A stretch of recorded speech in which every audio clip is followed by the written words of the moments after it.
Olá, me chamo Matheus e agora darei continuidade à apresentação dos conteúdos matemáticos do ensino fundamental. Na disciplina Prática Pedagógica 2, uma matemática voltada no oitavo e nono ano do ensino fundamental. Esses são os componentes do grupo e falarei um pouco sobre função afim, um conteúdo destinado ao público do oitavo ano. Trazendo algumas habilidades da BNCC a serem desenvolvidas, destaco que função afim é um conteúdo que ele é apresentado previamente no ensino fundamental, logo após equações de primeiro grau, porém ele vem a ser melhor abordado, melhor explorado no ensino médio. Pensando nisso, eu trouxe aqui uma habilidade do fundamental e duas do médio para destacar esse ponto. Com relação à habilidade do fundamental, temos resolver e elaborar problemas com equações lineares do primeiro grau com uma incógnita e sistema de equações lineares do primeiro grau com duas incógnitas, utilizando estratégias diversas como a substituição, adição e subtração. Porém, no ensino médio, destacamos as seguintes habilidades: construir modelos empregando as funções polinomiais de primeiro ou segundo grau para resolver problemas em contextos diversos, com ou sem apoio de tecnologias digitais, bem como investigar relações entre números expressos em tabelas para representá-los no plano cartesiano, identificando padrões e criando conjecturas para generalizar e expressar algebricamente essa generalização, reconhecendo quando essa representação é de função polinomial de primeiro grau. Dito isso, uma função afim é um tipo de função matemática que pode ser expressa na forma fx igual a ax mais b, em que a e b são constantes reais. A função afim é chamada dessa forma devido à sua relação linear, com uma taxa constante de mudança. Os elementos de uma função afim são o coeficiente angular, que chamaremos de a, que é aquele que determina a inclinação da reta no gráfico da função.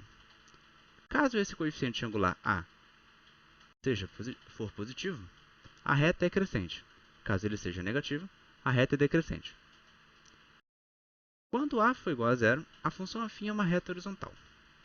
Outro elemento presente na função afim é o coeficiente linear b. O coeficiente linear b determina o valor de f de x quando x for igual a zero, ou seja, é o ponto onde a reta intercepta o eixo y, a ordenada. Com relação ao gráfico de uma função afim, podemos destacar que sempre o gráfico de uma função afim será uma reta, no plano cartesiano. Não possuirá curvas ou pontos de inflexão. O coeficiente angular determina a inclinação da reta e o coeficiente linear indica a interceptação com o eixo y, como vimos anteriormente na apresentação dos elementos. O gráfico pode ser usado para análise de dados, previsão de tendências e ajudar a tomada de decisões. E para a construção dele, precisamos de apenas dois pontos para traçar a reta, geralmente usando o coeficiente linear e o coeficiente angular. Com o objetivo de facilitar o entendimento dos alunos, é importante trazer exemplos, exercícios, problemas com relação aos conteúdos próximos a eles, que eles consigam enxergar uma aplicação prática. Pensando nisso, segue o exemplo. O uso de aplicativos para realizar viagens é cada vez mais comum no cotidiano. Supõe-se que, para calcular o valor da viagem em um aplicativo, há um valor fixo mais um total de R$ 1,40 por quilômetro rodado. Sabendo que um cliente pagou R$ 15,60 ao final da viagem e que a quantidade de quilômetros rodados foi de 8 km, qual o valor fixo da viagem? Aqui nessa questão, o aluno poderá identificar elementos da função afim com os valores fornecidos no enunciado, onde ele poderá fazer um paralelo com a fórmula inicial da função afim, tentando encaixar os elementos que forem coerentes para determinados pontos. Ou seja, f de x, ele deverá substituir por R$ 15,60, já que é o valor final do custo da viagem.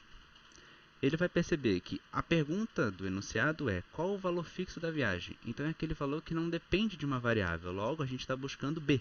Dito isso, ele vai destacar ali o b, que ele é o que a gente está procurando de fato. Após isso, o aluno pode perceber que o valor que varia é o valor x, sendo esse x a quantidade de quilômetros rodados, que no caso o enunciado fornece sendo 8 km, que é um que é multiplicado justamente por R$ 1,40 para cada quilômetro rodado. Dessa forma, o aluno pode descrever esta equação, realizar suas contas e descobrir que B, ou melhor, a taxa fixa do aplicativo de viagens, é de R$ 4,40. Dentre esses, existem outros exercícios que podemos trazer, paralelo àquele anterior, como uma corrida de táxi, bem como alguns outros exemplos que o professor pode estar trazendo, voltado para questões do cotidiano, como troca de planos de telefone, de internet, se tem uma taxa fixa, a partir de tantas ligações, a partir de tantos megas tem uma quantidade, uma taxa variável para o uso, caso exceda um determinado valor, e por aí vai. Dessa forma, o aluno vai perceber que, de fato, função afim está no seu dia a dia, está no seu cotidiano. E, possivelmente, vai aprender de forma mais prática e mais satisfatória a matemática. Por fim, uma outra abordagem cabível para ajudar os alunos na aprendizagem de função afim seria por meio de um jogo. Por exemplo, a trilha da função afim, em que as regras são: os jogadores colocam seus peões na casa de partida, na casa de início. O jogador inicial lança o dado e avança o número de casas correspondente ao resultado obtido. Quando um jogador para em uma casa, interrogação, ele deve pegar uma carta de desafio e, em caso de acerto do desafio ali presente na carta, o jogador permanece na casa. Em caso de erro, ele retorna à casa anterior. Os jogadores continuam jogando em ordem, lançando o dado e avançando pelas casas. Sempre que um jogador atingir uma casa diferente do desafio, que é a casa interrogação, ele deve seguir o que está escrito conforme a direção indica. O jogo continua até que um jogador chega ao final da trilha, e esse jogador é declarado vencedor.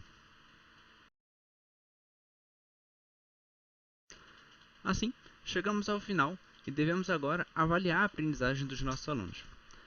Realizaremos isso por meio de testes ou provas que abranjam os conceitos e habilidades essenciais de função afim, como determinar a inclinação e o coeficiente linear, encontrar valores de função, interpretar gráficos, entre outros, incluindo uma variedade de questões desde problemas mais simples até desafios mais complexos. Ou então, por meio de atividades práticas, nas quais os alunos apliquem seus conhecimentos de função afim em resolver problemas de aplicação da vida real, analisando dados e tentando realizar previsões com base no conteúdo ali presente. E é isso. Até a próxima.